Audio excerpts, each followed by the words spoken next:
നമസ്കാരം. Master key അക്കാഡമിയുടെ പുതിയൊരു ക്ലാസ്സിലേക്ക് എല്ലാവർക്കും സ്വാഗതം. ജൂനിയർ കോപ്പറേറ്റീവ് ഇൻസ്പെക്ടർ എക്സാം അതിൻ്റെ ഡേറ്റ് അടുത്തു വന്നിരിക്കുന്ന ഈ ഒരു സാഹചര്യത്തിൽ നമുക്ക് ഏറ്റവും പ്രധാനപ്പെട്ട ഈ പറയുന്ന കോർപ്പറേഷൻ ആയിക്കോട്ടെ, ബാങ്കിങ് ആയിക്കോട്ടെ, ആ ഒരു മേഖലകളിലെ ആ ഒരു സബ്ജക്റ്റിലേക്ക് പ്രധാനപ്പെട്ട മൊഡ്യൂളുകളിലെ ചില ചോദ്യങ്ങൾ, ആ ഒരു ചോദ്യങ്ങളിലെ ഓരോ ടോപ്പിക്കും വിശദമായിട്ട് തന്നെ നമുക്കൊന്ന് പറഞ്ഞു പോവാം. ഓക്കെ ആണല്ലോ? ഇന്ന് നമ്മൾ പറയാൻ പോകുന്നത് BSBDA, banker customer relationship, executor and administrator, RRB, type of ATMs. ഈ പറയുന്ന 5 ടോപ്പിക്കുകളാണ്. നമുക്കറിയാം, ഈ പറയുന്ന 5 ടോപ്പിക്കുകളും ബാങ്കിങ് എന്ന് പറയുന്ന സബ്ജക്റ്റിലെ ഏറ്റവും പ്രധാനപ്പെട്ട ഏരിയകളാണ്. അപ്പോൾ നോക്കാം, പ്രീവിയസ് ചോദ്യങ്ങളാണ് ഇതിൽ നമ്മൾ ചോദ്യമായിട്ട് ഇട്ടിരിക്കുന്നത്. നോക്കാം. ഒന്നാമത്തെ ചോദ്യം, select a wrong one in connection with BSBDA. താഴെ തന്നിരിക്കുന്നവയിൽ റോങ് ആയിട്ടുള്ള സ്റ്റേറ്റ്മെന്റ് ഏതാണെന്നാണ് ചോദ്യം. നോക്കാം. No requirement of minimum balance, no ATM card facility, holder of BSBD are not eligible for opening of any other saving bank account, account holder are permitted maximum of four withdrawal in month. ഈ പറയുന്ന 4 സ്റ്റേറ്റ്മെന്റുകളിൽ wrong ആയിട്ടുള്ളത് ഏതാണെന്നാണ് ചോദ്യം. എന്തുമായി ബന്ധപ്പെട്ട സ്റ്റേറ്റ്മെന്റുകളാണ്? ഈ പറയുന്ന BSBDA എന്ന് വെച്ചാൽ basic saving bank deposit account. വളരെ പ്രധാനപ്പെട്ട ബാങ്കിങ്ങിലെ ടൈപ്പ് ഓഫ് ഡെപ്പോസിറ്റ് എന്ന് പറയുന്ന ആ ഒരു ഭാഗത്ത് BSBDA എന്ന് പറഞ്ഞ് പ്രത്യേകം മെൻഷൻ ചെയ്യുന്നുണ്ട്. ആദ്യം നമുക്ക് BSBDA എന്താണ്, അതിന്റെ ഒരു വിശദമായിട്ടുള്ള പഠനത്തിന് ശേഷം നമുക്ക് ഈ ആൻസറിലോട്ട് വരാം. നോക്കാം, എന്താണ് BSBDA? BSBDയുടെ പൂർണ്ണരൂപം, ഫുൾ ഫോം വളരെ പ്രധാനമായിട്ട് ഓർത്തു വെക്കുക. BSBDA എന്ന് വെച്ചാൽ basic saving bank deposit account. BSBDA എന്ന് വെച്ചാൽ എന്താണ്? Basic saving bank deposit account. Type of deposit, ഈ പറയുന്ന fixed deposit, current deposit, saving deposit എന്നൊക്കെ പറയുന്നത് പോലെ BSBDA എന്ന് പറയുന്ന ഒരു ഡെപ്പോസിറ്റ് കൂടെ ഉണ്ട്, basic saving bank deposit account. ഇതൊരു സേവിംഗ് ബാങ്ക് ഡെപ്പോസിറ്റ് ആണ്. ഓക്കെ ആണല്ലോ? സേവിംഗ് ബാങ്ക് ഡെപ്പോസിറ്റിൽ ഉൾപ്പെടുത്താൻ പറ്റുന്ന ഒരു ടൈപ്പ് ഓഫ് ഡെപ്പോസിറ്റ് ആണ് എന്തെന്ന് പറയുന്നത് basic saving bank deposit account. നമുക്ക് നോക്കാം. In 2005 as a part of financial inclusion RBI introduced no frill account. ഓർത്തു വെക്കുക, നോ ഫ്രിൽ അക്കൗണ്ട് എന്ന് പറയുന്ന ഒരു അക്കൗണ്ട് RBI ഇൻട്രൊഡ്യൂസ് ചെയ്തു. അത് ഏത് വർഷമാണെന്ന് ചോദിച്ചാൽ 2005-ലാണ്. ഓർത്തു വെക്കണേ, 2005-ൽ RBI ഇൻട്രൊഡ്യൂസ് ചെയ്ത ഒരു അക്കൗണ്ട് ആണ് എന്തെന്ന് പറയുന്നത് നോ ഫ്രിൽ അക്കൗണ്ട്. എന്തിന്റെ സാഹചര്യത്തിലാണ്?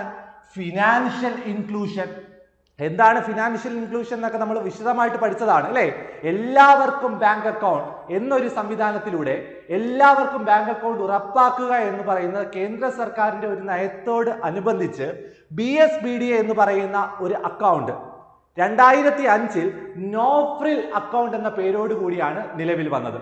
ഓർത്തു വെക്കുക, നോ ഫ്രിൽ അക്കൗണ്ട് എന്നാണ് അതിനെ തുടക്കത്തിൽ അറിയപ്പെട്ടിരുന്നത്. ഇപ്പോൾ നമ്മൾ പറഞ്ഞ BSBDA, basic saving bank deposit അക്കൗണ്ടിന്റെ ആദ്യകാല പേര് അഥവാ നിലവിൽ വരുന്ന സമയത്ത് അതിന്റെ പേരെന്താണെന്ന് ചോദിച്ചാൽ നോ ഫ്രിൽസ് അക്കൗണ്ട് എന്നാണ്.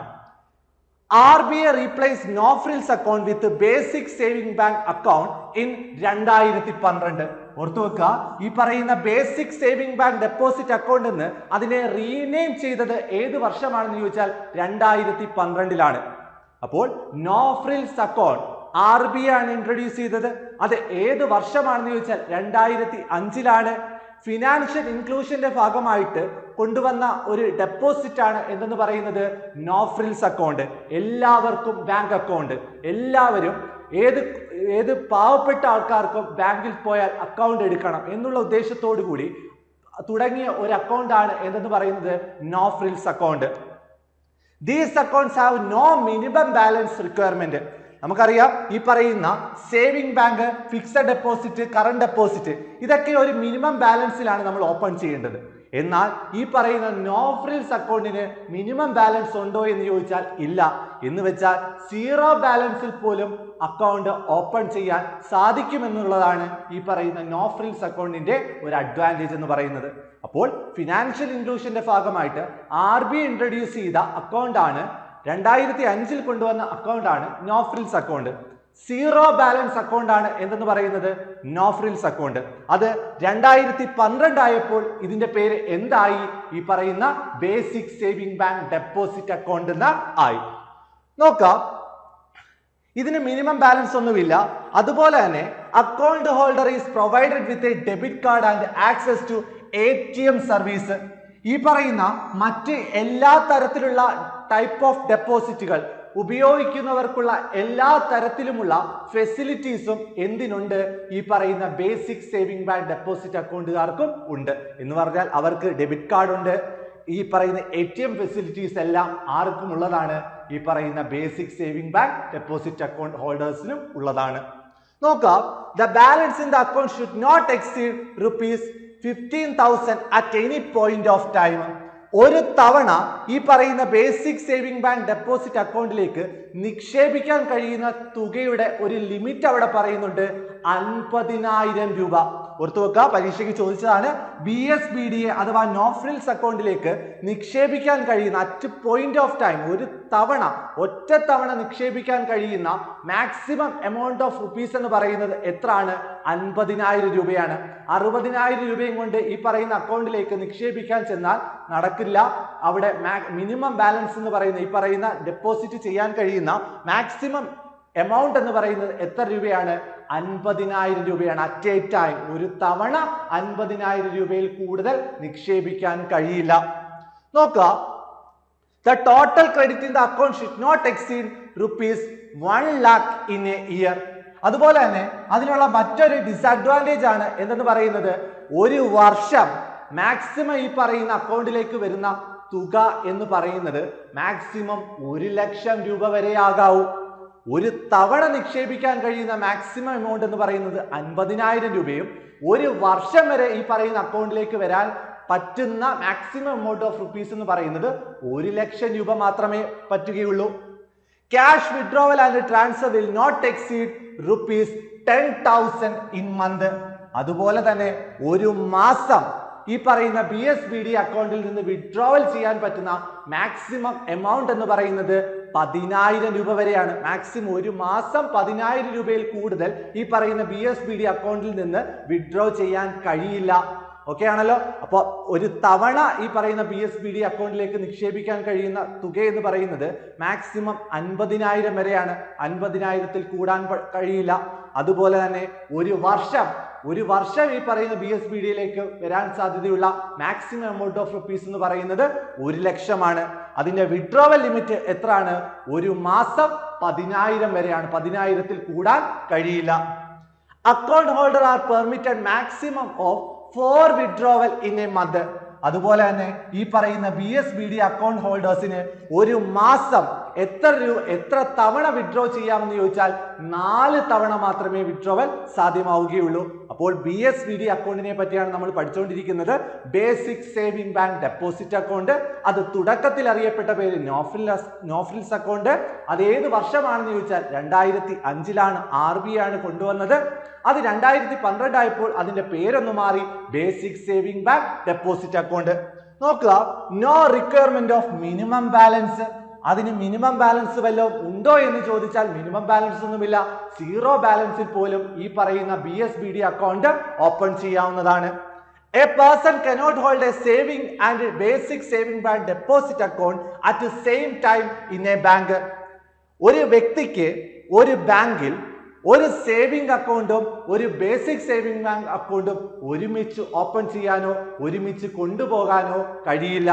ഓക്കെ ആണല്ലോ? അപ്പം basic saving bank deposit account ഉള്ള ഒരു വ്യക്തിക്ക് ആ ബാങ്കിൽ ഒരു സേവിംഗ് അക്കൗണ്ട് ഓപ്പൺ ചെയ്യാൻ പറ്റുമോ എന്ന് ചോദിച്ചാൽ കഴിയില്ല. അതുപോലെ തന്നെ ഒരു സേവിംഗ് അക്കൗണ്ട് ഉള്ള ഒരു ഹോൾഡർക്ക് അവിടെ ഒരു basic saving bank deposit account open ചെയ്യാൻ പറ്റുമോ എന്ന് ചോദിച്ചാൽ കഴിയില്ല. ഒരു തവണ ഒരു ബാങ്കിൽ ഒരു അക്കൗണ്ട്, സേവിംഗ് ബാങ്ക് അക്കൗണ്ട് ആണെങ്കിൽ അത്, അല്ലെങ്കിൽ ബേസിക് സേവിംഗ് ബാങ്ക് ഡെപ്പോസിറ്റ്. നോക്കാം, അപ്പോൾ ബേസിക് സേവിംഗ് ബാങ്ക് ഡെപ്പോസിറ്റുമായി ബന്ധപ്പെട്ട വളരെ പ്രധാനപ്പെട്ട ഇത്രയേ ഉള്ളൂ പോയിന്റ്സ് എന്ന് പറയുന്നത് ബേസിക് സേവിംഗ് ബാങ്ക് ഡെപ്പോസിറ്റ്. ഇപ്പൊ നമ്മൾ ഈ പറഞ്ഞ പോയിന്റ്സുകൾ ഈ പറയുന്ന സ്റ്റേറ്റ്മെന്റിൽ നിന്ന് നമുക്ക് ആൻസറിലോട്ട് എത്താൻ പറ്റുമെന്ന് നമുക്കൊന്ന് നോക്കാം. ചോദ്യം എന്തുവായിരുന്നു? Select a wrong one in connection with BSBDA. തെറ്റായിട്ടുള്ള സ്റ്റേറ്റ്മെന്റ് ഏതാണെന്നാണ് ചോദ്യം. No requirement of minimum balance. Minimum balance ആവശ്യമില്ല. ഇത് BSBD അക്കൗണ്ടുമായിട്ട് ബന്ധപ്പെട്ട ശരിയായ ഒരു പ്രസ്താവനയാണ്. നമ്മുടെ ആൻസർ ഏതാണ് വേണ്ടത്? റോങ് സ്റ്റേറ്റ്മെന്റ് കണ്ടുപിടിക്കുക വേണ്ടത്. No ATM card facility. BSBD account ഹോൾഡേഴ്സിന് ATM ഫെസിലിറ്റി ഇല്ല. അങ്ങനെയാണോ നമ്മൾ പഠിച്ചത്? അല്ല. ഈ പറയുന്ന സേവിംഗ് ബാങ്ക് ഡെപ്പോസിറ്റ് അക്കൗണ്ട് ഹോൾഡറിനുള്ള എല്ലാ ഫെസിലിറ്റി, ഈ പറയുന്ന ഡെബിറ്റ് കാർഡ് ATM ഫെസിലിറ്റി എല്ലാം ആർക്കും ഉണ്ട്? ഈ പറയുന്ന ബേസിക് സേവിംഗ് ബാങ്ക് ഡെപ്പോസിറ്റ് ഹോൾഡേഴ്സിനും ഉണ്ട്. അപ്പോൾ ഇവിടെ നമ്മൾ ഒരു റൗണ്ട് സ്റ്റേറ്റ്മെന്റ് കണ്ടുപിടിച്ചു. No ATM card facility. ഈ പറയുന്ന basic saving bank deposit account ഹോൾഡേഴ്സിന് ATM ഫെസിലിറ്റി ഉണ്ട്. Holders of BSBD are not eligible for opening any other saving bank account. നമ്മൾ പറഞ്ഞു ഒരു ബാങ്കിൽ സേവിംഗ് ബാങ്ക് ഡെപ്പോസിറ്റ് അക്കൗണ്ട് ഉള്ള ഒരാൾക്ക് BSBD അക്കൗണ്ട് ഓപ്പൺ ചെയ്യാൻ കഴിയില്ല. ഇവിടെ കഴിയുമെന്നാണ് പറഞ്ഞിരിക്കുന്നത്, എലിജിബിൾ ആണെന്നാണ് പറഞ്ഞിരിക്കുന്നത്. അപ്പോൾ ഇത് കറക്റ്റ് ആയിട്ടുള്ള അല്ലെ കറക്റ്റ് ആയിട്ടുള്ള ഒരു സ്റ്റേറ്റ്മെന്റ് ആണ്. Account holders are permitted maximum of 4 withdrawal. BSBD account ഹോൾഡേഴ്സിന് maximum withdrawal in a month, ഒരു മാസം 4 വിഡ്രോവൽ വരെ സാധ്യമാവുകയുള്ളൂ. ഇതും ശരിയായ ഒരു പ്രസ്താവന തന്നെയാണ്. BSBDയുമായി ബന്ധപ്പെട്ട ഈ 3 പ്രസ്താവനകൾ, ഈ പറയുന്ന എയും സിയും ഡിയും ശരിയായതാണ്. നമ്മുടെ ആൻസർ വേണ്ടത് റോങ് വൺ ആണ്. ഇവിടെ answer no ATM card facility ആണ് ഇവിടെ ഉത്തരമായിട്ട് വരേണ്ടത്. ഓക്കെ ആണല്ലോ? നോക്കുക അടുത്ത ചോദ്യം. When a customer opens an account with a bank and if the account has a credit balance, then the banker customer relationship. വളരെ പ്രധാനപ്പെട്ട ബാങ്കിങ് എന്ന് പറയുന്ന ആ ഒരു മൊഡ്യൂളിൽ ബാങ്കർ കസ്റ്റമർ റിലേഷൻഷിപ്പ് എന്ന് പറയുന്ന ഒരു ഭാഗമുണ്ട്. ഓക്കെ ആണല്ലോ? നമ്മൾ വ്യക്തമായിട്ട് അറിഞ്ഞിരിക്കേണ്ട ഒരു ടോപ്പിക്കാണ് അത്, ബാങ്കർ കസ്റ്റമർ റിലേഷൻഷിപ്പ്. ഈ ബാങ്കിലേക്ക് ഒരു കസ്റ്റമർ കടന്നു വരുമ്പോൾ ബാങ്കും കസ്റ്റമർ തമ്മിലുള്ള ഏതെങ്കിലും തരത്തിലുള്ള ട്രാൻസാക്ഷൻ നടക്കുന്ന ആ ഒരു സാഹചര്യത്തിൽ ബാങ്കും കസ്റ്റമറും തമ്മിലുള്ള ആ ഒരു റിലേഷൻഷിപ്പ് എന്താണ്, അവിടെ ബാങ്കർ ആരാണ് കസ്റ്റമർ ആരാണ് എന്ന് എടുത്തെടുത്ത് ചോദിക്കാറുണ്ട്. നോക്കുക, ഇവിടെ ഏത് ട്രാൻസാക്ഷൻ നടക്കുമ്പോഴുള്ള റിലേഷൻഷിപ്പാണ് ചോദിച്ചിരിക്കുന്നത്? when a customer opens an account, ഒരു ബാങ്കിലേക്ക് ഒരു കസ്റ്റമർ അക്കൗണ്ട് ഓപ്പൺ ചെയ്യാനായിട്ട് വരുമ്പോൾ a bank and if the account has credit balance. ഇത് നമ്മളെ തെറ്റിക്കാൻ വേണ്ടി തന്നിരിക്കുന്ന ഒരു പോയിന്റ് ആണ്. നമുക്കറിയാം, ഒരു അക്കൗണ്ട് ഓപ്പൺ ചെയ്യുമ്പോൾ അവിടെ ഏത് ബാലൻസ് ആണ്? ക്രെഡിറ്റ് ബാലൻസ് ആണ്. ഒരു അക്കൗണ്ട് ഹോൾഡർ ഒരു കസ്റ്റമർ ഒരു ബാങ്കിൽ വന്ന് അക്കൗണ്ട് ഓപ്പൺ ചെയ്യുമ്പോൾ ആ അക്കൗണ്ടിന്റെ ബാലൻസ് എന്താണ്? ക്രെഡിറ്റ് ബാലൻസ് തന്നെയാണ്. അത് നോക്കണ്ട, ഒരു കസ്റ്റമർ ഒരു ബാങ്കിൽ അക്കൗണ്ട് ഓപ്പൺ ചെയ്യുമ്പോൾ അവിടെ ബാങ്കും കസ്റ്റമറും തമ്മിലുള്ള റിലേഷൻഷിപ്പ് ആണ് ചോദിച്ചിരിക്കുന്നത്. നോക്കണേ, ഇവിടെ ബാങ്ക് ആണ് ആദ്യം, ബാങ്കർ ആണ് ആരാണ് ആദ്യം? ബാങ്കർ. പിന്നീട് ആരാണ്? കസ്റ്റമർ. ബാങ്കറും കസ്റ്റമറും തമ്മിലുള്ള റിലേഷൻഷിപ്പ് ആണ് ചോദിച്ചിരിക്കുന്നത്. Options debtor creditor, creditor debtor, principal agent, pledger pledgee. ഇതൊക്കെ ടൈപ്പ് ഓഫ് റിലേഷൻഷിപ്പ് ആണ്. അപ്പോൾ ഇവിടെ നമ്മുടെ ഈ ചോദ്യവുമായി ബന്ധപ്പെട്ട് വരുമ്പോൾ ഒരു അക്കൗണ്ട് ഓപ്പൺ ചെയ്യുന്ന സാഹചര്യത്തിൽ അക്കൗണ്ട് ഹോൾഡർ അഥവാ കസ്റ്റമർ എന്ന് പറയുന്ന ആള് ബാങ്കും തമ്മിലുള്ള റിലേഷൻഷിപ്പ് ആണ് ചോദിച്ചിരിക്കുന്നത്. ബാങ്കർ എന്ന് പറയുന്നത് ഡെപ്റ്ററും കസ്റ്റമർ എന്ന് പറയുന്നത് ക്രെഡിറ്ററുമാണ്. അപ്പോൾ അവിടെ ബാങ്കർ കസ്റ്റമർ റിലേഷൻഷിപ്പ് എന്ന് പറയുന്നത് ഡെപ്റ്റർ ക്രെഡിറ്റർ റിലേഷൻഷിപ്പ് ആണ്. ചിലപ്പോൾ നേരെ തിരിച്ചും ചോദിക്കാം, അക്കൗണ്ട് ഓപ്പൺ ചെയ്യുന്ന സാഹചര്യത്തിൽ കസ്റ്റമറും ബാങ്കും തമ്മിലുള്ള റിലേഷൻഷിപ്പ് ചോദിച്ചാൽ നേരെ തിരിച്ചു പറയണം ക്രെഡിറ്ററും ഡെപ്റ്ററും. ഓക്കെ ആണല്ലോ? ഇവിടെ ബാങ്കും കസ്റ്റമറും തമ്മിലുള്ള റിലേഷൻഷിപ്പ് ആണ് ചോദിച്ചിരിക്കുന്നത്. ഏത് സമയത്തുള്ളത്? ഒരു അക്കൗണ്ട് ഓപ്പൺ ചെയ്യുന്ന സാഹചര്യത്തിൽ ബാങ്കും കസ്റ്റമറും തമ്മിലുള്ള റിലേഷൻഷിപ്പ് ആണ് ചോദിച്ചിട്ടുള്ളത്. അപ്പോൾ അവിടെ നമ്മൾ പറയേണ്ട ആൻസർ എന്ന് പറയുന്നത് ഡെപ്റ്ററും ക്രെഡിറ്ററുമാണ്. കാരണം ഒരു ബാങ്കിൽ ചെന്ന് നമ്മൾ അക്കൗണ്ട് ഓപ്പൺ ചെയ്ത് ഒരു പൈസ അതിൽ നിക്ഷേപിക്കുമ്പോൾ ആ ബാങ്ക് ബാധ്യസ്ഥനാണ്. ഏതെങ്കിലും അവസരം വരുമ്പോൾ, ഏതെങ്കിലും സാഹചര്യത്തിൽ കസ്റ്റമർ ഈ പറഞ്ഞ പൈസ ആവശ്യപ്പെട്ടാൽ തിരിച്ചു കൊടുക്കാൻ ബാധ്യസ്ഥനാണ് ആരെന്ന് പറയുന്നത്? ബാങ്ക് എന്ന് പറയുന്നത്. അപ്പോൾ പൈസ കിട്ടേണ്ട ആള് കസ്റ്റമറും പൈസ കൊടുക്കേണ്ട ആള് ബാങ്കുമാണ്. അപ്പോൾ ബാങ്ക് ഡെപ്റ്ററും കസ്റ്റമർ എന്ന് പറയുന്ന ആള് ക്രെഡിറ്ററുമാണ്. ഓർത്തു വെക്കുക. അപ്പോൾ ഇവിടെ ആൻസർ ഓപ്ഷൻ എ ആണ്, ഡെപ്റ്റർ ക്രെഡിറ്റർ റിലേഷൻഷിപ്പ്. ഓക്കെ ആണല്ലോ. അപ്പോൾ കസ്റ്റമർ ഒരു അക്കൗണ്ട് ഓപ്പൺ ചെയ്യുമ്പോൾ ബാങ്കും കസ്റ്റമറും തമ്മിലുള്ള റിലേഷൻഷിപ്പ് എന്താണ് എന്ന് പരീക്ഷയ്ക്ക് ചോദിച്ചാൽ ഡെപ്റ്റർ ക്രെഡിറ്റർ റിലേഷൻഷിപ്പ് ആണ്. നേരെ തിരിച്ച് കസ്റ്റമറും ബാങ്കറും തമ്മിലുള്ള റിലേഷൻഷിപ്പ് ആണെങ്കിൽ കസ്റ്റമർ ആരാണ്? കസ്റ്റമർ ക്രെഡിറ്ററും ബാങ്കർ എന്ന് പറയുന്നത് ഡെപ്റ്ററുമാണ്. അപ്പോൾ ക്രെഡിറ്റർ ഡെപ്റ്ററിന് ആൻസർ വരും. അത് ചോദ്യം നോക്കി ഉത്തരം എഴുതണം. നോക്കാം, relationship between banker and customer. നമുക്കറിയാം ബാങ്കർ കസ്റ്റമർ റിലേഷൻഷിപ്പ് പ്രധാനമായിട്ടും രണ്ട് തരത്തിലാണ്. ജനറൽ റിലേഷൻഷിപ്പും ഉണ്ട്, സ്പെഷ്യൽ റിലേഷൻഷിപ്പും ഉണ്ട്. ജനറൽ റിലേഷൻഷിപ്പ് എന്ന് പറയുന്നത് ഈ പറയുന്ന ബാങ്കിലേക്ക് ഈ പറയുന്ന കസ്റ്റമർ ചെന്ന് കയറുമ്പോൾ അവിടെ നടക്കുന്ന ട്രാൻസാക്ഷൻസിന്റെ അടിസ്ഥാനത്തിൽ ബാങ്ക് ഒരാള് കസ്റ്റമർ ഒരാള് അവിടെ നടക്കുന്ന ഏതൊക്കെ തരത്തിലുള്ള റിലേഷൻഷിപ്പ് ആണെന്ന് പറയുന്നത് ജനറൽ റിലേഷൻഷിപ്പിലാണ് നമ്മൾ പഠിക്കുന്നത്. അതുപോലെ തന്നെ സ്പെഷ്യൽ റിലേഷൻഷിപ്പിൽ രണ്ടെണ്ണം ബാങ്കറിന്റെ റൈറ്റ്സും പറയുന്നുണ്ട്, ബാങ്കറിന്റെ ഒബ്ലിഗേഷൻസും പറയുന്നുണ്ട്. അത് ഏത് റിലേഷൻഷിപ്പ് ആണെന്ന് ചോദിച്ചാൽ സ്പെഷ്യൽ റിലേഷൻഷിപ്പ് ആണ്. നമ്മളിവിടെ ജനറൽ റിലേഷൻഷിപ്പ് പ്രധാനമായിട്ടും എക്സാമുകളിൽ ചോദിച്ചിട്ടുള്ള കുറെ ട്രാൻസാക്ഷനും അവിടെ ബാങ്കർ ആരാണ് കസ്റ്റമർ ആരാണ് എന്നാണ് നമ്മൾ പഠിക്കാൻ പോകുന്നത്. നോക്കാം, ടൈപ്പ് ഓഫ് ട്രാൻസാക്ഷൻ അവിടെ ബാങ്കർ ആരാണ് കസ്റ്റമർ ആരാണ് നോക്കാം. ഡെപ്പോസിറ്റ് ഓപ്പൺ ചെയ്യുന്ന സമയത്ത് ഒരു ഡെപ്പോസിറ്റ് ബാങ്കിൽ ഇടുന്ന സമയത്ത് നമ്മൾ നേരത്തെ ഓൾറെഡി പഠിച്ച ഒരു കാര്യമാണ്, ബാങ്കിലേക്ക് ഒരു കസ്റ്റമർ വന്ന് അക്കൗണ്ട് ഓപ്പൺ ചെയ്യുന്ന സമയത്ത് ബാങ്കർ ആരാണ് കസ്റ്റമർ ആരാണ് നമ്മൾ പഠിച്ചതാണ്. ബാങ്കർ എന്ന് പറയുന്ന ആള് ഡെപ്റ്ററും കസ്റ്റമർ എന്ന് പറയുന്ന ആള് ക്രെഡിറ്ററുമാണ്. ഡെപ്പോസിറ്റ് ചെയ്യുന്ന സമയത്ത് ബാങ്കർ ഡെപ്റ്ററും കസ്റ്റമർ ക്രെഡിറ്ററുമാണ്. ഓർത്തു വെക്കുക. അതുപോലെ തന്നെ ലോൺ കൊടുക്കുന്ന അവസരങ്ങളിൽ ഇപ്പോൾ കസ്റ്റമർ ഒരു ബാങ്കിലേക്ക് ലോണിന്റെ ആവശ്യത്തിനായിട്ട് ചെല്ലുമ്പോൾ ബാങ്കും കസ്റ്റമറും തമ്മിലുള്ള റിലേഷൻഷിപ്പ് എന്താണെന്ന് ചോദിച്ചാൽ അത് നേരെ തിരിച്ച് ഡെപ്പോസിറ്റ് എന്താണോ നമ്മൾ പഠിച്ചത് അതിന്റെ നേരെ തിരിച്ചാണ് നമ്മൾ ഇവിടെ ലോണിന്റെ കേസിൽ പഠിക്കേണ്ടത്. ഓക്കെ ആണല്ലോ. ഇപ്പൊ നമ്മൾ ബാങ്കിൽ ചെന്ന് ലോൺ എടുക്കുന്നു.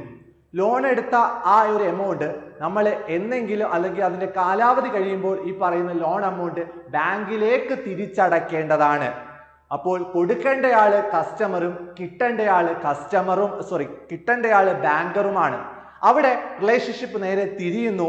നോക്കുക, ലോൺ ട്രാൻസാക്ഷൻ നടക്കുമ്പോൾ അവിടെ ബാങ്കർ എന്ന് പറയുന്നയാള് ക്രെഡിറ്ററും കസ്റ്റമർ എന്ന് പറയുന്നയാള് ഡെപ്റ്ററുമാണ്. ഓർത്തു വെക്കുക, ഡെപ്പോസിറ്റ് ചെയ്യുന്ന അവസരങ്ങളിൽ ബാങ്കർ ഡെപ്റ്ററും കസ്റ്റമർ ക്രെഡിറ്ററുമാണ്. ലോൺ ചെയ്യുന്ന സമയത്ത് ബാങ്കർ ക്രെഡിറ്ററും കസ്റ്റമർ എന്ന് പറയുന്നയാള് ഡെപ്റ്ററുമാണ്. അടുത്ത ട്രാൻസാക്ഷൻ ആണ് എക്സിക്യൂഷൻ ഓഫ് സ്റ്റാൻഡിംഗ് ഇൻസ്ട്രക്ഷൻ. ഇങ്ങനെ തന്നെ പരീക്ഷയ്ക്ക് ചോദിച്ചിട്ടുണ്ട്. എക്സിക്യൂഷൻ ഓഫ് സ്റ്റാൻഡിംഗ് ഇൻസ്ട്രക്ഷൻ എന്ന് വെച്ചാൽ ബാങ്ക് ചില പ്രവർത്തികൾ കസ്റ്റമറിന്റെ നിർദ്ദേശപ്രകാരം ചെയ്യാറുണ്ട്. ഓക്കെ ആണല്ലോ. നമ്മളുടെ ഈ പറയുന്ന കസ്റ്റമറിന്റെ നിർദ്ദേശപ്രകാരം കസ്റ്റമർ പറയുന്നത് പോലെ തന്നെ ബാങ്ക് ചില പ്രവർത്തനങ്ങൾ ചെയ്യാറുണ്ട്. കസ്റ്റമറിന് വേണ്ടി ബാങ്ക് ചെയ്യുന്ന ചില പ്രവർത്തനങ്ങൾ, ആ ഒരു പ്രവർത്തനത്തെയാണ് നമ്മൾ ഉദ്ദേശിക്കുന്നത് execution of standing instruction. Customer കൊടുക്കുന്ന ഇൻസ്ട്രക്ഷൻസ് അനുസരിച്ച് ബാങ്ക് പ്രവർത്തിക്കുന്നു.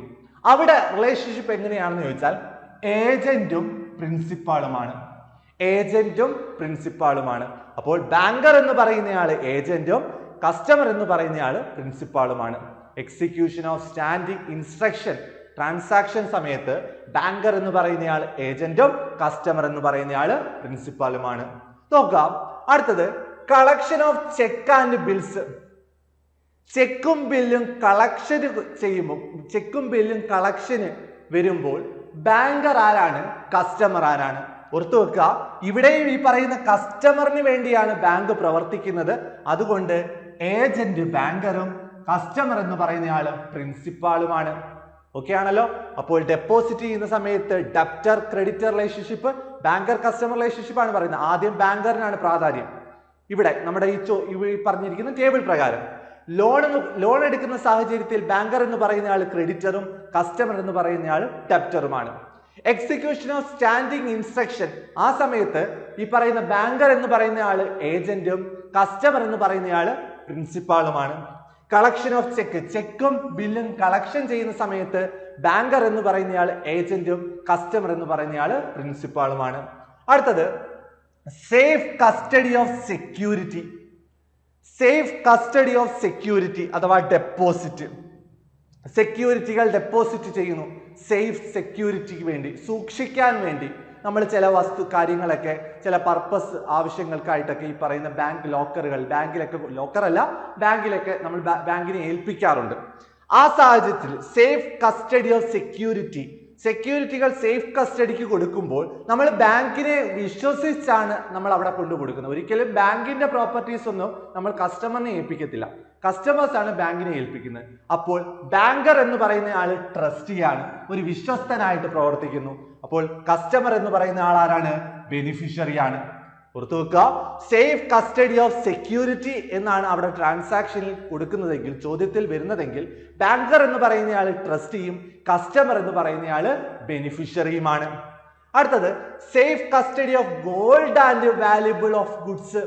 ഗോൾഡിന്റെ കേസിൽ ഈ പറയുന്ന ഗോൾഡ് പണയത്തിനൊക്കെ വെക്കുന്ന ആ ഒരു സാഹചര്യങ്ങളിൽ ബാങ്കർ എന്ന് പറയുന്നയാള് ബെയിലിയാണ്. ബാങ്കർ എന്ന് പറയുന്നയാള് ബെയിലിയും കസ്റ്റമർ എന്ന് പറയുന്നയാള് ബെയിലറുമാണ്. ഓർത്തു വെക്കുക, safe custody of gold and valuable goods. ഗോൾഡും വാല്യുബിൾ ആയിട്ടുള്ള ഗുഡ്സുകളും സേഫ് കസ്റ്റഡി ചെയ്യുന്ന അവസരങ്ങളിൽ ബാങ്കർ ബെയിലി, കസ്റ്റമർ എന്ന് പറയുന്നയാള് ബെയിലറുമാണ്. Safe deposit locker facility. Locker ഫെസിലിറ്റിക്കായിട്ട് ഈ പറയുന്ന ബാങ്കിലേക്ക് ചെല്ലുമ്പോൾ ബാങ്കും കസ്റ്റമറും തമ്മിലുള്ള റിലേഷൻഷിപ്പാണ് ചോദിക്കുന്നതെങ്കിൽ ലെസർ ആൻഡ് ലെസി. ഓർത്തു വെക്കുക, ഇവിടെ നമ്മുടെ ചോദ്യത്തിൽ ലോക്കർ ഫെസിലിറ്റി, അവിടെ ഒരു വാക്കുണ്ട് ലോക്കർ ഫെസിലിറ്റി എന്നാണ് ചോദ്യത്തിലെങ്കിൽ അവിടെ ബാങ്കും കസ്റ്റമറും തമ്മിലുള്ള റിലേഷൻഷിപ്പ് ഇതാണ്, ലെസർ ആൻഡ് ലെസി. ബാങ്കർ എന്ന് പറയുന്നയാള് ലെസറും കസ്റ്റമർ എന്ന് പറയുന്നയാള് ലെസിയുമാണ്. അടുത്തത് making deposit for special purpose. ഏതെങ്കിലും ഒരു സ്പെഷ്യൽ പർപ്പസ് പറഞ്ഞ് എന്തെങ്കിലും ഒരു വസ്തു നമ്മൾ ഒരു സേഫ് കസ്റ്റഡിക്ക് വേണ്ടി ബാങ്കിനെ ഏൽപ്പിക്കുമ്പോൾ ബാങ്കിനെ വിശ്വസിച്ചാണ് നമ്മൾ ആ പറയുന്ന ബാങ്കിലേക്ക് ആ വസ്തു കൊണ്ട് വെക്കുന്നത്. അപ്പോൾ ബാങ്കർ എന്ന് പറയുന്നയാള് ട്രസ്റ്റിയും കസ്റ്റമർ എന്ന് പറയുന്നയാള് ബെനിഫിഷ്യറിയുമാണ്. അതുപോലെ തന്നെ delivery of goods by one party to another party held at trustee for specific purpose. ഏതെങ്കിലും ഒരു സ്പെസിഫിക് പർപ്പസ് പറഞ്ഞ് നമ്മൾ ആ ഒരു വസ്തു, വാല്യുബിൾ ആയിട്ട് ഒരു വസ്തു അവിടെ സേഫ് കീപ്പിങ്ങിന് വെക്കുകയാണെങ്കിൽ അത് ഏത് തരം റിലേഷൻഷിപ്പ് ആണെന്ന് ചോദിച്ചാൽ ബെയിലർ റിലേഷൻഷിപ്പാണ്. ഓർത്തു വെക്കുക, ഇവിടെ ബാങ്കർ ആരൊക്കെയാണ്, കസ്റ്റമർ ആരൊക്കെയാണെന്ന് നല്ല രീതിയിൽ തന്നെ നോക്കുക. ഡെപ്പോസിറ്റ് ചെയ്യുന്ന സമയത്ത് ഡെപ്റ്റർ ക്രെഡിറ്റർ, ലോൺസ് എടുക്കുന്ന സമയത്ത് ക്രെഡിറ്റർ ഡെപ്റ്റർ, ബാങ്കും കസ്റ്റമറും തമ്മിലുള്ള റിലേഷൻഷിപ്പ് ഒക്കെ സ്ഥിരമായിട്ട് ചോദിക്കുന്നതാണ്. അടുത്തത് പ്ലെഡ്ജിന്റെ കേസിൽ പണയത്തിന്റെ സാഹചര്യത്തിൽ ബാങ്കർ എന്ന് പറയുന്നയാള് പ്ലെഡ്ജിയും കസ്റ്റമർ എന്ന് പറയുന്നയാള് പ്ലെഡ്ജറുമാണ്. ഇത് ബാങ്കർ, ഇത് കസ്റ്റമർ. ഓക്കെ ആണല്ലോ. അപ്പോൾ ബാങ്കർ എന്ന് പറയുന്നയാള് പ്ലെഡ്ജിയും കസ്റ്റമർ എന്ന് പറയുന്നയാള് പ്ലെഡ്ജറുമാണ്. അടുത്തത് ഹൈപ്പോത്തിക്കേഷൻ സമയത്ത് ബാങ്കറിന്റെ റിലേഷൻഷിപ്പാണ് ഹൈപ്പോത്തിക്കേറ്റി, കസ്റ്റമറിന്റെ റിലേഷൻഷിപ്പാണ് ഹൈപ്പോത്തിക്കേറ്റർ. ഇതൊക്കെ മോഡ്സ് ഓഫ് ഗ്യാരണ്ടി അതിനകത്ത് നമ്മൾ പഠിക്കുന്നതാണ്. മോർട്ട്ഗേജിന്റെ കാര്യത്തിൽ, മോർട്ട്ഗേജ് എന്ന് വെച്ചാൽ ഇമ്മൂവബിൾ ആയിട്ടുള്ള ഏതെങ്കിലും പ്രോപ്പർട്ടി നമ്മൾ സൂക്ഷിക്കാൻ ഏൽപ്പിക്കുന്ന സമയങ്ങളിൽ ബാങ്കർ മോർട്ട്ഗേജി ആയിട്ടും കസ്റ്റമർ മോർട്ട്ഗേജർ ആയിട്ടുമാണ് പറയപ്പെടുന്നത്. അതുപോലെ തന്നെ ബെയിലറിന്റെ കേസിൽ എന്തുവാണ്? ബെയിൽമെന്റ്, ബാങ്കർ ബെയിലിയും കസ്റ്റമർ ബെയിലറുമാണ്. ഇഷ്യൂ ഓഫ് ഡ്രാഫ്റ്റ് ഇഷ്യൂ ചെയ്യുന്ന അവസരങ്ങളിൽ ബാങ്കർ ഡെപ്റ്ററും കസ്റ്റമർ ക്രെഡിറ്ററുമാണ്. ഇതൊക്കെ എക്സാമിന് ചോദിച്ചതാണ്. പേ ഓഫ് ഡ്രാഫ്റ്റ് പേ ചെയ്യുന്ന സമയങ്ങളിൽ ട്രസ്റ്റി ബാങ്കറും ബെനിഫിഷ്യറി കസ്റ്റമറുമാണ്. ഓക്കെ ആണല്ലോ. അവിടെ ഒരു വിശ്വസ്തയോടുകൂടിയാണ് നമ്മൾ ബാങ്കിനെ ഏൽപ്പിക്കുന്നത്. Pay of draft. Sales and purchase of security on behalf of customer. Sales and purchase of security on behalf of customer. കസ്റ്റമറിന്റെ ആവശ്യപ്രകാരം കസ്റ്റമറിന് ഇൻസ്ട്രക്ഷൻ പ്രകാരം ഈ പറയുന്ന സെയിൽസോ പർച്ചേസ് സെക്യൂരിറ്റികൾ പർച്ചേസ് ചെയ്യുകയും സെയിൽ ചെയ്യുകയും ചെയ്യുവാണെങ്കിൽ ബാങ്കർ ഏജന്റ് ആയിട്ടാണ് അവിടെ പ്രവർത്തിക്കുന്നത്. കസ്റ്റമർ അപ്പോൾ പ്രിൻസിപ്പാൾ ആണ്.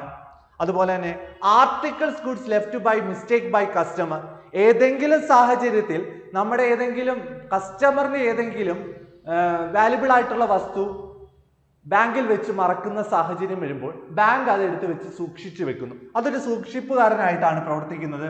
ബാങ്കർ എന്ന് പറയുന്നയാൾ ട്രസ്റ്റിയും കസ്റ്റമർ എന്ന് പറയുന്നയാള് ബെനിഫിഷ്യറിയുമാണ്.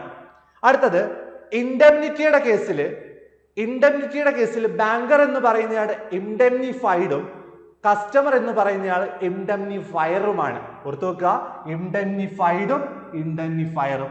ഇൻഡെംനിറ്റി അതെന്താണെന്ന് നമുക്കറിയില്ലേ, ഏതെങ്കിലും തരത്തിലുള്ള ലോസ് സംഭവിക്കാതിരിക്കാൻ ഈ കസ്റ്റമറിന്റെ കയ്യിൽ നിന്ന് നേരിട്ട് എഴുതി വെക്കുന്ന ഒരു ബോണ്ടിനാണ് എന്തെന്ന് പറയുന്നത്, ഇൻഡെംനിറ്റി ബോണ്ട് എന്ന് പറയുന്നത്. ഏതെങ്കിലും സാഹചര്യത്തിൽ നഷ്ടം സംഭവിച്ചാൽ അത് ആ ഒരു റിസ്ക് പരിഹരിക്കാൻ വേണ്ടി എഴുതി വെക്കുന്നതാണ് ഈ പറയുന്ന ഇൻഡെംനിറ്റി ബോണ്ട് എന്ന് പറയുന്നത്. അപ്പോൾ ഇൻഡെംനിറ്റിയുടെ കേസിൽ ബാങ്കർ ഇൻഡെംനിഫൈഡും കസ്റ്റമർ എന്ന് പറയുന്നയാൾ ഇൻഡെംനിഫയറുമാണ്. അപ്പോൾ ഇതെല്ലാം ഇത്തരത്തിലുള്ള റിലേഷൻഷിപ്പ് ഒക്കെ എപ്പോഴും എക്സാമിന് മാറി മാറി ചോദിക്കുന്നതാണ്. അടുത്തത് മൂന്നാമത്തെ ചോദ്യം, what document is required for an executor to act on behalf of the deceased estate? എക്സിക്യൂട്ടറും അഡ്മിനിസ്ട്രേറ്ററും സ്പെഷ്യൽ ടൈപ്പ് ഓഫ് കസ്റ്റമർ എന്ന് പറയുന്ന ഒരു ഭാഗമുണ്ട് നമ്മുടെ മൊഡ്യൂളിനകത്ത്. സ്പെഷ്യൽ ടൈപ്പ് ഓഫ് കസ്റ്റമേഴ്സ്, ബാങ്കിന്റെ പ്രധാനപ്പെട്ട ചില സ്പെഷ്യൽ കെയർ കൊടുക്കുന്ന കസ്റ്റമേഴ്സ് ആരൊക്കെയാണ്? അതിൽ വരുന്നതാണ് എക്സിക്യൂട്ടറും അഡ്മിനിസ്ട്രേറ്ററും. ഓക്കെ ആണല്ലോ, എക്സിക്യൂട്ടറും അഡ്മിനിസ്ട്രേറ്ററും. നോക്കാം ആരാണ് എക്സിക്യൂട്ടർ, ആരാണ് അഡ്മിനിസ്ട്രേറ്റർ എന്ന് പറഞ്ഞതിന് ശേഷം നമുക്ക് ഈ ചോദ്യത്തിലേക്ക് പോകാം. നോക്കാം, എക്സിക്യൂട്ടർ ആൻഡ് അഡ്മിനിസ്ട്രേറ്റർ ഇതൊരു സ്പെഷ്യൽ ടൈപ്പ് ഓഫ് കസ്റ്റമർ ആണ്, എക്സിക്യൂട്ടറും അഡ്മിനിസ്ട്രേറ്റർ. നോക്കാം, both are person appointed to settle the account of a person after his death. ഏതെങ്കിലും ഒരു വ്യക്തി, ബാങ്കിൽ അക്കൗണ്ട് ഉള്ള ഏതെങ്കിലും ഒരു വ്യക്തി മരണപ്പെടുന്ന സാഹചര്യത്തിൽ ആ മരണപ്പെട്ട ആളുടെ അക്കൗണ്ട് ഓപ്പറേറ്റ് ചെയ്യാനായിട്ട് നിയോഗിക്കപ്പെടുന്ന വ്യക്തിയാണ് എന്നു പറയുന്നത് ഈ പറയുന്ന എക്സിക്യൂട്ടറും അഡ്മിനിസ്ട്രേറ്ററും. ഈ പറയുന്ന അക്കൗണ്ടിലെ കാര്യങ്ങൾ സെറ്റിൽ ചെയ്യാനായിട്ട് ആ പറഞ്ഞ കസ്റ്റമറിന്റെ നിർദ്ദേശപ്രകാരം ഈ പറയുന്ന അക്കൗണ്ട് ഓപ്പറേറ്റ് ചെയ്യാൻ വേണ്ടിയിട്ട് നിയോഗിക്കപ്പെടുന്ന വ്യക്തികളാണ് ഏതൊക്കെ?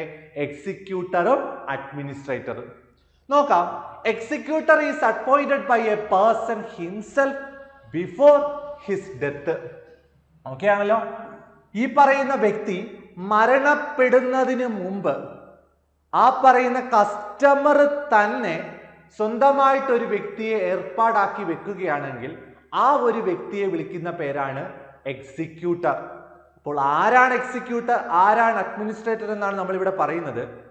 ഒരു കസ്റ്റമർ മരണപ്പെടുമ്പോൾ, ഒരു ബാങ്കിന്റെ കസ്റ്റമർ മരണപ്പെടുമ്പോൾ ആ മരണപ്പെട്ട കസ്റ്റമറിന്റെ അക്കൗണ്ട് ഓപ്പറേറ്റ് ചെയ്യാൻ, അഥവാ ആ പറഞ്ഞ കസ്റ്റമറിന്റെ നിർദ്ദേശപ്രകാരം ആ പറയുന്ന അക്കൗണ്ടുകൾ കാര്യങ്ങളും ഒക്കെ സെറ്റിൽ ചെയ്യാനായിട്ട് നിയോഗിക്കപ്പെടുന്ന വ്യക്തികളെ വിളിക്കുന്ന പേരാണ് എക്സിക്യൂട്ടറും അഡ്മിനിസ്ട്രേറ്ററും. രണ്ടുപേരുടെയും ഡ്യൂട്ടി ഒന്ന് തന്നെയാണ്. എന്നാൽ എക്സിക്യൂട്ടറെ അപ്പോയിന്റ് ചെയ്യുന്നത് ആരാണെന്ന് ചോദിച്ചാൽ കസ്റ്റമർ തന്നെയാണ്. കസ്റ്റമർ സ്വന്തമായിട്ട് അയാൾ മരിക്കുന്നതിന് മുമ്പേ അഥവാ മരിക്കുന്ന സാഹചര്യം വരുമ്പോൾ എൻ്റെ അക്കൗണ്ട് ഓപ്പറേറ്റ് ചെയ്യേണ്ടത് ഇന്ന വ്യക്തിയാണ് എന്ന് മുൻകൂറായിട്ട് എഴുതി വെക്കുകയാണെങ്കിൽ കസ്റ്റമർ സ്വയം ഫിക്സ് ചെയ്യുന്ന ആ ഒരു വ്യക്തിയെ പറയുന്ന പേരാണ് എക്സിക്യൂട്ടർ എന്ന് പറയുന്നത്. അടുത്തത്, the person appoint executor is called testator. ഇത്തരത്തിൽ ഒരു എക്സിക്യൂട്ടറെ അപ്പോയിന്റ് ചെയ്യുന്നത് കസ്റ്റമറാണ്. ആ കസ്റ്റമറിനെ വിളിക്കുന്ന പേരാണ് ടെസ്റ്റേറ്റർ. ഓർത്തു വെക്കുക, എക്സിക്യൂട്ടറെ അപ്പോയിന്റ് ചെയ്യുന്നത് ആരാണോ ആ വ്യക്തിയെ പറയുന്ന പേരാണ് testator. Official confirmation of the will in case of executors, letter of probate. ഇത്തരത്തിൽ ഈ കസ്റ്റമറിന്റെ എക്സിക്യൂട്ടർ ആണ് ആ ഒരു വ്യക്തി എന്ന് തെളിയിക്കുന്ന ഔദ്യോഗിക രേഖയാണ് എന്തെന്ന് പറയുന്നത് ലെറ്റർ ഓഫ് പ്രൊബേറ്റ്.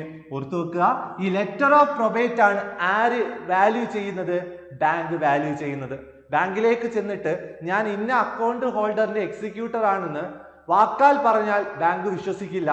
ബാങ്കിനെ രേഖപ്പെടുത്തേണ്ടത് അല്ലെങ്കിൽ ബാങ്കിനെ ഏൽപ്പിക്കേണ്ട ഒരു ഒഫീഷ്യൽ ഡോക്യുമെന്റ് ആണ് ഏതെന്ന് പറയുന്നത് ലെറ്റർ ഓഫ് പ്രൊബേറ്റ് എന്ന് പറയുന്നത്. ഈ ലെറ്റർ ഓഫ് പ്രൊബേറ്റ് വാല്യൂ ചെയ്തതിനു ശേഷം അത് വിശ്വസനീയമാണെങ്കിൽ മാത്രമേ ഉള്ളൂ ഈ പറയുന്ന അക്കൗണ്ട് ഹോൾഡറിന്റെ അക്കൗണ്ട് ഓപ്പൺ ചെയ്യാൻ എക്സിക്യൂട്ടറെ അനുവദിക്കുകയുള്ളൂ.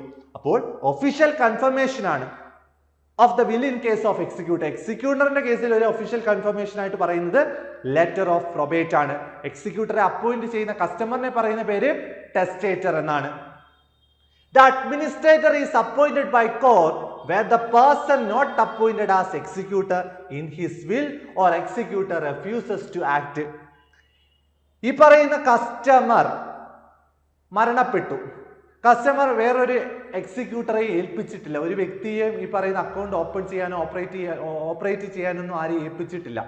ആ ഒരു സാഹചര്യം വരുമ്പോൾ കോടതി ഇടപെട്ട് ഒരു വ്യക്തിയെ അപ്പോയിന്റ് ചെയ്യുകയാണെങ്കിൽ ആ വ്യക്തിയെ പറയുന്ന പേരാണ് അഡ്മിനിസ്ട്രേറ്റർ. ഓർത്തു വെക്കുക, ഈ പറയുന്ന അക്കൗണ്ട് ഹോൾഡറിന്റെ അക്കൗണ്ടിലുള്ള എല്ലാ കാര്യങ്ങളും എന്തെങ്കിലും ഈ പറയുന്ന അക്കൗണ്ട് ഹോൾഡർ പറയുന്ന പ്രകാരം ഓപ്പറേറ്റ് ചെയ്യാൻ മാത്രമേ എക്സിക്യൂട്ടറിനായാലും അഡ്മിനിസ്ട്രേറ്റർക്കാർക്കും അനുവാദമുള്ളൂ. അല്ലാതെ സ്വന്തമായിട്ട് അനുഭവിക്കാനുള്ള അവകാശം ഇല്ല.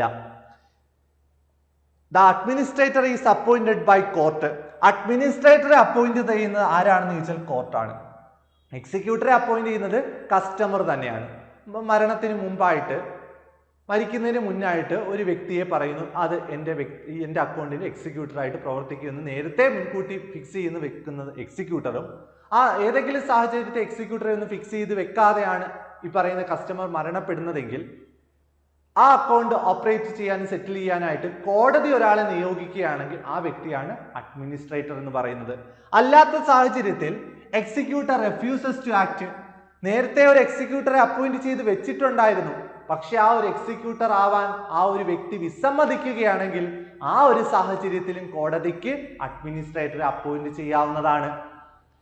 Official confirmation of the will in case of administrator letter of administration.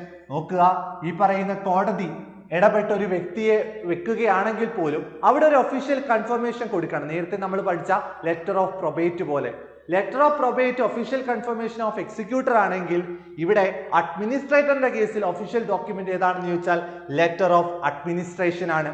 ഓർത്തു വെക്കുക, അപ്പോൾ എക്സിക്യൂട്ടർ ആണ്, അഡ്മിനിസ്ട്രേറ്റർ ഏതാണെന്നൊക്കെ നമുക്ക് ഇപ്പോൾ ഏകദേശമൊക്കെ ഒരു ഐഡിയ വന്ന് കാണും. നമുക്ക് ചോദ്യത്തിലേക്ക് പോകാം. What document is required for an executor? എക്സിക്യൂട്ടറിന്റെ കേസിൽ ഏത് ഡോക്യുമെന്റ് ആണ് അവിടെ ഒഫീഷ്യൽ കൺഫർമേഷൻ ആയിട്ട് വരുന്നത് എന്നാണ് പരീക്ഷയ്ക്ക് ചോദിച്ചൊരു ചോദ്യമാണ്. ഡെത്ത് സർട്ടിഫിക്കറ്റ് ആണോ, പ്രൊബേറ്റ് ഓഫ് വിൽ ആണോ, എക്സിക്യൂട്ടർ സർട്ടിഫിക്കറ്റ് ആണോ, പവർ ഓഫ് അറ്റോർണി ആണോ?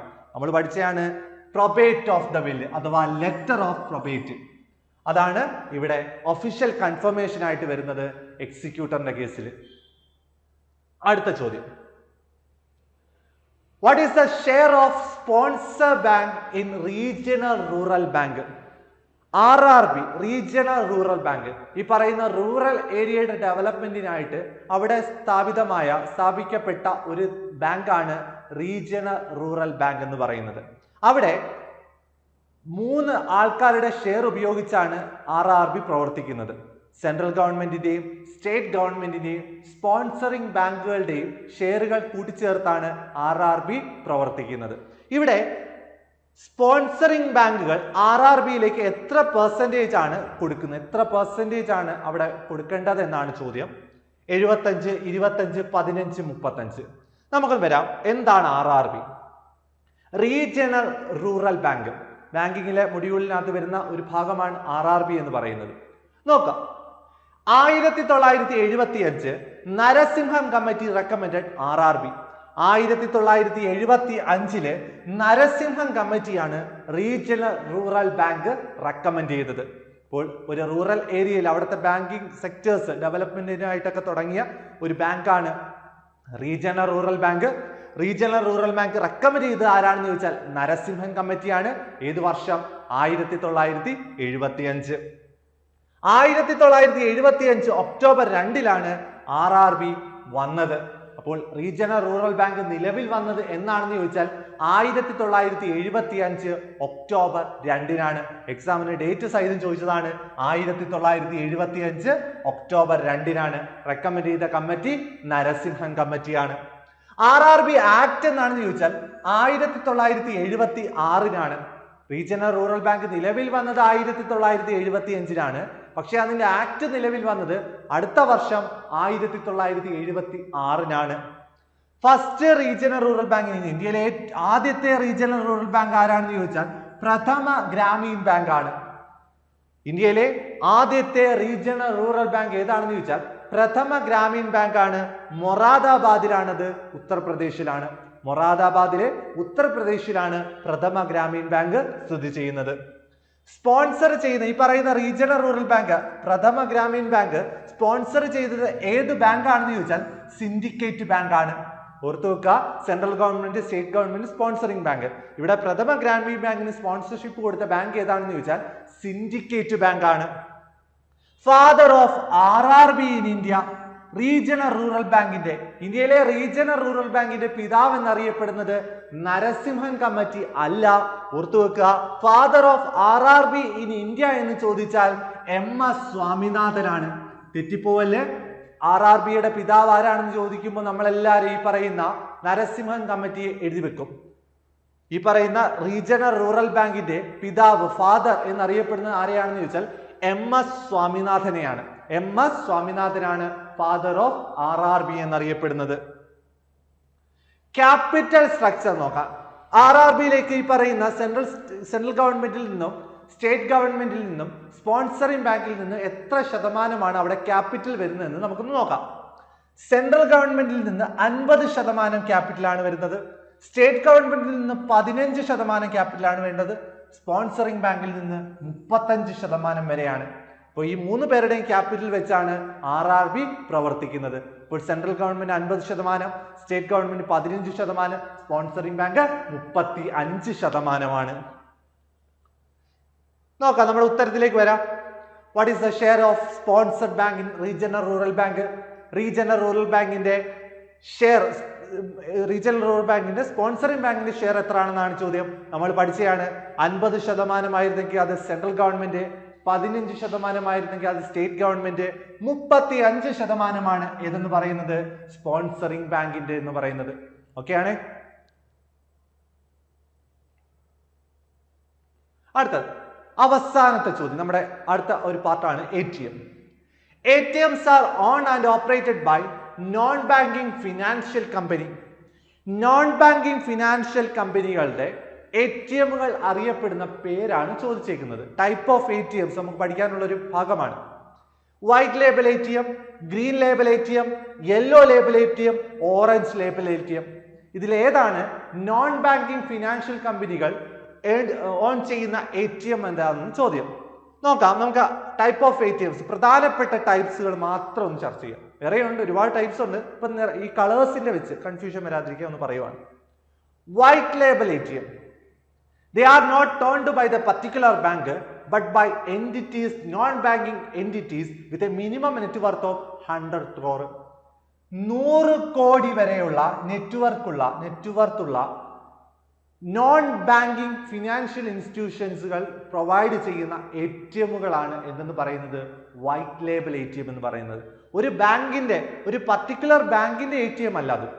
Non banking financial companies, NBFCs, അവർ ഓൺ ചെയ്യുന്ന ATMകളാണ്. ഏതാണ്ട് 100 കോടി നെറ്റ്വർത്തുള്ള NBFCകൾക്ക് സ്വന്തമായിട്ട് ATM തുടങ്ങാം എന്ന് RBI ഒരു പെർമിഷൻ കൊടുത്തിട്ടുണ്ട്. അങ്ങനെ NBFCകൾക്ക് 100 കോടി നെറ്റ്വർത്തുള്ള NBFCകൾക്ക് ഓപ്പൺ ചെയ്യുന്ന ATMകളാണ് എന്തെന്ന് പറയുന്നത് വൈറ്റ് ലേബൽ ATM എന്ന് പറയുന്നത്. These ATM do not display any logos of any bank. ഈ പറയുന്ന വൈറ്റ് ലേബൽ ATM ഒരു തരത്തിലും ഒരു ബാങ്കിന്റെയും ലേബലുകൾ അവിടെ കാണിക്കില്ല. ഒരു ബാങ്കിന്റെ ലോഗോയുടെ ലേബലും ആ പറയുന്ന ATMൽ ഇല്ല. ഇൻ ജൂൺ 2013 ആദ്യമായിട്ട് വൈറ്റ് ലേബൽ ATM സ്റ്റാർട്ട് ചെയ്തത് 2013 ജൂണിലാണ്. ടാറ്റ കമ്പനിയാണ് അത് ലോഞ്ച് ചെയ്തത്. വൈറ്റ് ലേബൽ ATM അവരുടെ ആ ബ്രാൻഡ് നെയിം എന്താണെന്ന് ചോദിച്ചാൽ ഇൻഡി ക്യാഷ് എന്നായിരുന്നു. അപ്പോൾ നോൺ ബാങ്കിങ് ഫിനാൻഷ്യൽ കമ്പനീസിൽ പെടുന്ന ഒരു ടാറ്റ എന്ന് പറയുന്ന കമ്പനിയാണ് ആദ്യമായിട്ട് വൈറ്റ് ലേബൽ ATM കൊണ്ടുവന്നത്. ആ ATMന്റെ ബ്രാൻഡ് ഏതാണെന്ന് ചോദിച്ചാൽ ഇൻഡി ക്യാഷ് എന്നായിരുന്നു. ഗ്രീൻ ലേബൽ ATM എന്തിന്റെയാണെന്ന് ചോദിച്ചാൽ അഗ്രികൾച്ചറൽ ട്രാൻസാക്ഷന് വേണ്ടിയുള്ള ATM ആണ്. വൈറ്റ് ലേബൽ ATM എന്താണെന്ന് നമ്മൾ പറഞ്ഞു. നോൺ ബാങ്കിങ് ഫിനാൻഷ്യൽ കമ്പനികൾ ഓൺ ചെയ്യുന്ന ATM ആണ് white label ATM. Green label ATM എന്താണെന്ന് ചോദിച്ചാൽ അഗ്രികൾച്ചറൽ ട്രാൻസാക്ഷൻസ് നടത്തുന്ന ATMകളാണ് എന്തെന്ന് പറയുന്നത് ഗ്രീൻ ലേബൽ ATM എന്ന് പറയുന്നത്. യെല്ലോ ലേബൽ ATM എന്താണെന്ന് ചോദിച്ചാൽ ഇ-കൊമേഴ്സ് ട്രാൻസാക്ഷൻസ് നടത്തുന്ന ATM ആണ് yellow label ATM. Orange label ATM എന്താണെന്ന് ചോദിച്ചാൽ share transaction. Orange label ATM എന്താണ്? ഷെയർ ട്രാൻസാക്ഷൻ നടത്തുന്ന ATMകളാണ്. പിങ്ക് ലേബൽ ATM എന്താണെന്ന് ചോദിച്ചാൽ ഫോർ വുമൺ ബാങ്കിങ്, അല്ലെ, സ്ത്രീകൾക്ക്, to help female for avoid queues. ക്യൂവിൽ നിൽക്കാതെ ഈ പറയുന്ന സ്ത്രീകൾക്ക് പെട്ടെന്ന് ഈ പറയുന്ന ട്രാൻസാക്ഷൻസ് നടത്താൻ വേണ്ടി തുടങ്ങിയ ഒരു തരം ATM ആണ് പിങ്ക് ലേബൽ ATM എന്ന് പറയുന്നത്. അപ്പോൾ white label, green label, yellow label, orange label ഇതൊക്കെ ഓർത്തു വെക്കേണ്ടതാണ്, തിരിഞ്ഞു പോകാൻ സാധ്യതയുള്ളതാണ്. ഓക്കെ ആണല്ലോ. അപ്പോൾ നമ്മൾ വളരെ പ്രധാനപ്പെട്ട basic saving bank deposit account നമ്മൾ പഠിച്ചു. അതുപോലെ തന്നെ അഡ്മിനിസ്ട്രേറ്റർ എക്സിക്യൂട്ടർ എന്താണെന്ന് പഠിച്ചു. ബാങ്കർ കസ്റ്റമർ റിലേഷൻഷിപ്പ് എന്താണെന്ന് പഠിച്ചു. അതുപോലെ തന്നെ ടൈപ്പ് ഓഫ് ATMs ഒക്കെ നമ്മൾ ചർച്ച ചെയ്തതാണ്. അപ്പോൾ ഇതുപോലെ മൊഡ്യൂൾ അടിസ്ഥാനമാക്കിയുള്ള വളരെ ഡീറ്റെയിൽ ആയിട്ടുള്ള ഒരു സ്റ്റഡി പ്ലാൻ പ്രകാരമാണ് നമ്മളിപ്പോൾ മുന്നോട്ട് പോയിക്കൊണ്ടിരിക്കുന്നത്. ഇനിയും ഇതുപോലുള്ള പ്രീവിയസ് ചോദ്യങ്ങളുമായിട്ട് നമുക്ക് കാണാം. നന്ദി.